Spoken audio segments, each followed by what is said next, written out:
টেসলারের বেতনে সন্তুষ্ট নন Elon Musk, ছাড়তে পারেন চাকরিও। বিশ্বের সবচেয়ে ধনী ব্যক্তিদের একজন ইলন মাস্ক। বর্তমানে তিনি মার্কিন বৈদ্যুতিক গাড়ি নির্মাতা প্রতিষ্ঠান টেসলার প্রধান নির্বাহী হিসেবে কর্মরত আছেন। ভাবতে অবাক লাগলেও নিজের এই প্রতিষ্ঠান থেকে মোটা অঙ্কের বেতনও গ্রহণ করেন এই মার্কিন ধনকুবের। 2018 সাল থেকে $5,600 কোটি বেতন নিয়ে আসছেন তিনি। তবে চলতি বছরের জানুয়ারি মাসে এক মার্কিন আদালত ইলন মাস্কের বেতন ভাতা অতিরিক্ত বলে খারিজ করে দেন। এরপরই প্রতিষ্ঠানটির পরিচালনা পর্ষদ তার বেতন নিয়ে নতুন করে ভাবতে বাধ্য হয়েছে। এই নিয়ে একটি ভোটেরও আয়োজন করা হয়েছে।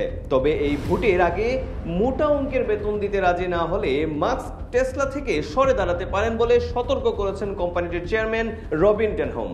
টেসলার বিনিয়োগকারীদের কাছে দেয়া চিঠিতে রবিন ডেনহম বলছেন, আগামী সপ্তাহে যে ভোট হবে অবশ্যই সেটা অর্থের কোনো বিষয় না। ভোটের ফলাফল যাই আসুক না কেন, মাস্ক বিশ্বের সবচেয়ে ধনী ব্যক্তিদের একজনই থাকবেন।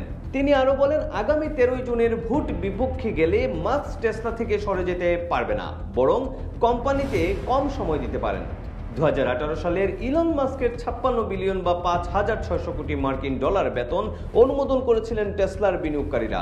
মাস্কের সঙ্গে টেসলার এই চুক্তি যুক্তরাষ্ট্রের কর্পোরেট জগতের ইতিহাসের সবচেয়ে বড় বেতনের চুক্তি। এখন পর্যন্ত তিনি এই বেতন ভাতাই পেয়ে আসছেন।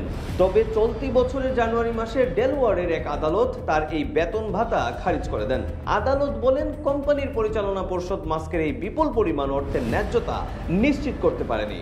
গত 6 জুনের চিঠিতে রবিন ডেনহম আরো বলেন, ইলন মাস্কের কাছে অবশ্যই সীমাহীন সময় নেই, তার আইডিয়ার কোনো অভাব নেই, কিংবা এসব আইডিয়া ব্যবহার করে তিনি বিশ্বের অবিশ্বাস্য পরিবর্তন আনতে পারবেন, এমন জায়গারও কোনো অভাব নেই। তবে আমরা চাই তিনি এসব আইডিয়া, এনার্জি ও সময় টেসলারে ব্যয় করুক।